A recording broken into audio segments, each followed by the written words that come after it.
जी हाँ, group D की खुशखबरी आपने कल सुन ही लिया होगा, कल भी, आज भी यूट्यूब में आपने बहुत सारी चीज़ें देखी होंगी। लेकिन आज मैं जो आप चीज़ों को बताऊँगा यहाँ पर कुछ अलग तरीके से और आपको करना क्या है वो भी बताऊँगा, है ना? ऐज क्वालिफ़िकेशंस ये आपको ऑलमोस्ट पता ही चल गई होंगी, ठीक है ना? आईआईटी, आईटीआई का क्या मामला है, इसके बारे में डिटेल में चर्चा करना है, ठीक है? साथ-साथ में अब क्या करना चाहिए इसके बारे में, ठीक है? क्योंकि बात ये है खाली डेट आने या इसे मतलब पता चल जाने से कि अब फॉर्म भरेंगे, मैं फॉर्म भर सकता हूँ या नहीं भर सकता हूँ, इतनी जानकारी से कुछ नहीं होता, ठीक है? सिलेक्शन लेने के लिए कुछ चीज़ें ज़रूरी होती हैं। यहाँ पर हम क्या कर रहे हैं, अभी तक एनटीपीसी, ठीक है ना? लेकिन साथ-साथ में ग्रुप डी को भी फोकस, ठीक है ना? साथ-साथ में ग्रुप डी को भी अब लेके चल रहे हैं, है ना? 150 से ज़्यादा बच्चे हमसे डायरेक्ट जुड़ चुके हैं क्योंकि हमारा मानना है अगर बच्चे टीचर के साथ डायरेक्ट संपर्क में रहते हैं तो सिलेक्शन होने के चांसेस ज़्यादा बन जाते हैं, ठीक है? तो अगर आप हमसे जुड़ के डायरेक्ट पढ़ना चाहते हैं, डायरेक्ट चीज़ें प्राप्त करना चाहते हैं, मटेरियल प्राप्त करना चाहते हैं, 8005207759 इस नंबर पे व्हाट्सएप करके आप हमसे जुड़ सकते हैं, ठीक है? क्योंकि कॉन्टैक्ट में रहेंगे, इसमें आपका फ़ायदा है, सारे मटेरियल्स आपको मिल जाएँगे। जब भी आपको किसी भी क्वेश्चन पे डाउट होता है, मैथ्स के रीज़निंग पे आप इस नंबर पर सेंड कर सकते हैं, ठीक है? कुछ ही देर में उसका डिटेल सॉल्यूशन आपको वीडियो सॉल्यूशन आपको मिल जाएगा, ठीक है ना? तो इसमें आपको क्या रहेगा कि तैयारी करना आसान रहेगा। तो ग्रुप डी वाले बच्चे, एनटीपीसी वाले यानी रेलवे की कोई भी तैयारी करने वाले बच्चे हैं, ऑलमोस्ट सब जुड़ सकते हैं, ठीक है?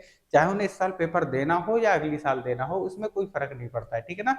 अगर आप इसी साल तैयारी कर रहे हैं और आपका टारगेट एनटीपीसी या ग्रुप डी है, तो ये ज़रूरी है कि आप हमारे साथ ज़रूर जुड़ जाएँ, ठीक है? व्हाट्सएप के द्वारा यहाँ पर आपको सारा मटेरियल प्रोवाइड करवाया जाएगा, बुक्स वगैरह की पीडीएफ, नोट्स वगैरह की पीडीएफ आपको मिल जाएगी, प्रीवियस ईयर के क्वेश्चंस की पीडीएफ आपको मिलना स्टार्ट हो जाएगी, ठीक है? सारी चीज़ें मिल जाएँगी। ऑलमोस्ट 150 के आस-पास बच्चे हमसे जुड़ चुके हैं, ठीक है? तो चैनल को सब्सक्राइब करके हमारे साथ व्हाट्सएप में ज़रूर जुड़ जाएँ, ठीक है ना? चलिए, अब बात करते हैं हम लोग उन चीज़ों के बारे में जो कि ग्रुप डी में आई हैं, ठीक है? अब ग्रुप डी की आप वैकेंसी देखोगे, इसके बारे में पहले थोड़ी-सी चीज़ें हम लोग जान लेते हैं कि ग्रुप डी का जो फॉर्म है, उसकी ओपनिंग डेट हमारी क्या है?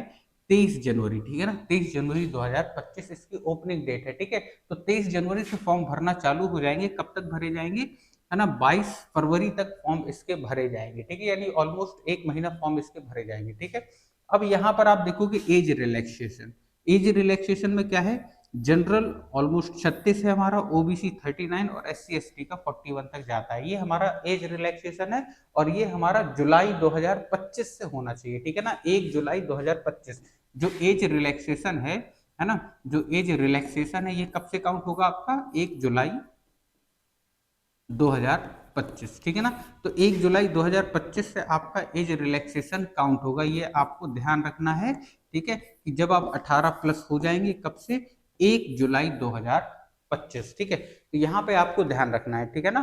तो यहाँ पर एज रिलैक्सेशन भी ठीक ठाक है, अच्छा खासा एज रिलैक्सेशन है, इसमें कोई दिक्कत नहीं है ना? ओपनिंग डेट और क्लोजिंग डेट दोनों बता दी है और जब भी रेलवे इस तरह आज के टाइम पे डेट दे रहा है, इसका मतलब वो कंफर्म डेट दे रहा है कि इस दिन आपका फॉर्म ओपन हो जाएगा, ठीक है ना? जैसे आपने एएलपी में देखा कि एएलपी की उसने एग्जाम डेट दी, सब बोल रहे थे कि 4 महीने, 6 महीने, साल भर बाद होगा, लेकिन उसने एग्जैक्ट टाइम पर अपना ले लिया। हाँ, 1-2 दिन ऊपर नीचे किए उसने, बाकी कुछ नहीं किया, उसी टाइम पे उसने अपना पेपर ले लिया, ठीक है? इसका मतलब रेलवे की स्पीड थोड़ी सी अच्छी हो गई है, अगर रेलवे इसी स्पीड में जाता है तो सारी चीजें प्रॉपर डेट पर वो करवा सकता है, ऐसी कोई बड़ी चीज नहीं है, ठीक है? अब इसके अलावा आप देखोगे, जो दूसरी चीज की बात करें दूसरी चीज की बात करें सिलेबस पे, ठीक है?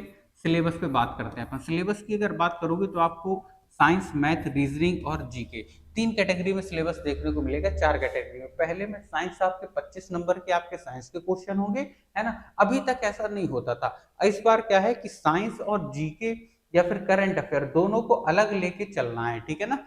साइंस के 25 क्वेश्चन, जीएस यानी जनरल स्टडी, सीए यानी कि करंट अफेयर, दोनों के मिला के 20 क्वेश्चन है, ठीक है? और साइंस के हमारे कितने क्वेश्चन है? केवल 25 क्वेश्चन, ठीक है ना? और जनरल स्टडी और करंट अफेयर 20 क्वेश्चन ये अलग से आएंगे। साइंस के कितने क्वेश्चन हमारे फिक्स हैं? बेसिक साइंस का जो सिलेबस आपका आएगा वो आएगा जो 10th तक की जो सीबीएसई है ना, सीबीएसई की जो किताबें हैं उसी में से आएगा, ठीक है ना? बेसिकली यहाँ पर हमने क्या किया है, 1996 से लेके 2024 तक के जितने हमारे रेलवे के पेपर हो चुके हैं, चाहे वो एनटीपीसी हो, एएलपी हो, है ना, या फिर ग्रुप डी हो, ठीक है, आरपीएफ हो, जितने भी रेलवे संबंधित पेपर हो चुके हैं 1996 से लेकर 2024 तक, जो कि बहुत बड़ा, यानी कि आप देखोगे तो ऑलमोस्ट ये पहुंच जाता है 36 साल तक का। 36 साल के प्रीवियस ईयर के क्वेश्चन हम यहाँ पे करवा रहे हैं, ठीक है, और सारे क्वेश्चन आपको करते जाना है। इसके करने का फायदा क्या होगा कि आप देखोगे कि जब भी रेलवे का पेपर होता है, ठीक है ना, जब भी रेलवे का पेपर होता है उसमें आप देखोगे, चाहे वो साइंस वाला पोर्शन हो या जीके जीएस वाला पोर्शन हो, यानी कि जनरल स्टडी या करंट अफेयर को भी हम छोड़ देते हैं, ठीक है।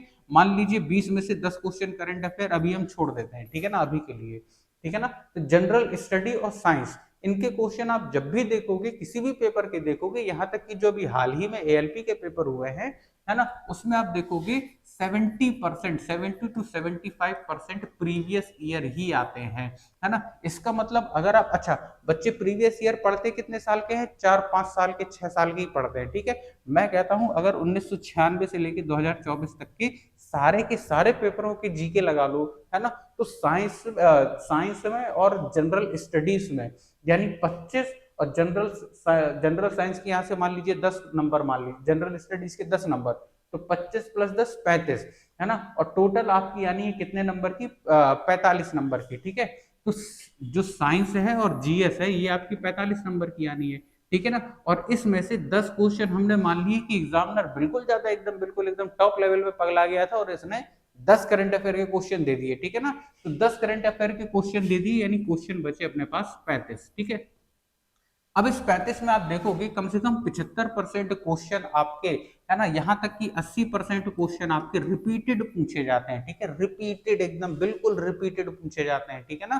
कहीं से कुछ भी अलग, चाहे वो साइंस का क्वेश्चन हो रिपीटेड मिलेगा आपको, जीके का क्वेश्चन हो, है ना, जीएस का क्वेश्चन हो रिपीटेड मिलेगा, करंट अफेयर का रिपीटेड नहीं हो सकता, इसलिए वो 10 क्वेश्चन मैंने अलग हटा दिए, ठीक है। तो जब 80% क्वेश्चन आपको रिपीटेड मिल रहे हैं, तो आप 2-4 साल, 5 साल या 10 साल का क्यों पढ़ो पीछे का, है ना।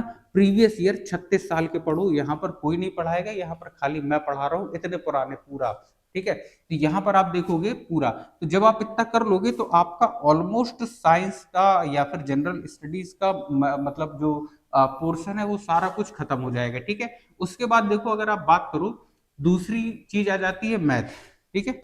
दूसरी चीज हमारी क्या आ गई, मैथ आ गई। अब मैथ में अगर आप देखोगे तो मैथ के जो चैप्टर है और रीजनिंग, ये टोटल आप मिला के देखोगे 25 + 30, यानी कि आप देखोगे 55 नंबर, ठीक है। तो 55 नंबर का आपका मैथ और रीजनिंग का पोर्शन आएगा, ये इतना ज्यादा कठिन नहीं रहता। इसकी भी प्रीवियस ईयर की सीरीज चल रही है, आप अगर लाइन से बने रहोगे तो सारी चीजें आपको बेहतरीन तरीके से कंप्लीट हो जाएगी, ठीक है। तो 55 नंबर का आपका ये हो गया, और 45 नंबर का आपका जो साइंस है या जनरल साइंस है या जनरल स्टडीज है, ये सारी चीजें, ये सीए वगैरह इसमें आ जाएगी, ठीक है ना। तो आपका इतना पूरा पोर्शन है सिलेबस में, कोई बड़ा सिलेबस नहीं है, बहुत छोटा सिलेबस है। अब आप देखोगे अगर, तो इसमें आपके टोटल 100 क्वेश्चन बनते हैं, ठीक है, 100 क्वेश्चन बनते हैं। अब इस 100 क्वेश्चन के लिए आपको 90 मिनट मिलता है ना, कितने मिनट मिलते हैं, 90 मिनट मिलते हैं, और माइनस मार्किंग 1/3 की माइनस मार्किंग होती है। तो 100 क्वेश्चन आना है, 90 मिनट, बहुत ज्यादा टाइम होता है आपका ग्रुप डी के पेपर में, अगर आप ठीक से करोगे तैयारी, है ना।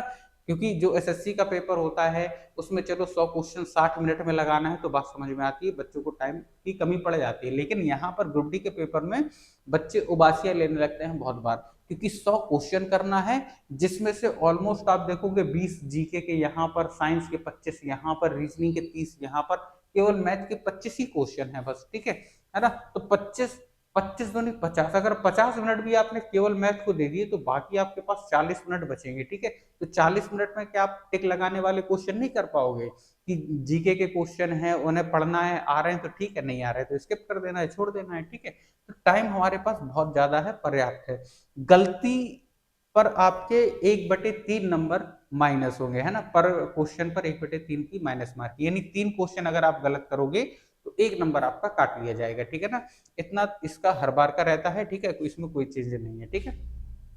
यहाँ पर आप अगर आप देखोगे कि, अगर आप देखोगे कि इतने सारे, मतलब इतना जो इसका ग्रुप डी का जो हमारा चला आ रहा है, अगर आपको सिलेक्शन चाहिए तो यहाँ से हमारा जो टारगेट होना चाहिए, है ना, टारगेट हमारा सेट होना चाहिए, टारगेट सेट होना चाहिए, और हमारा टारगेट कितना होना चाहिए, ऑलमोस्ट 80 प्लस का टारगेट होना चाहिए हमारा।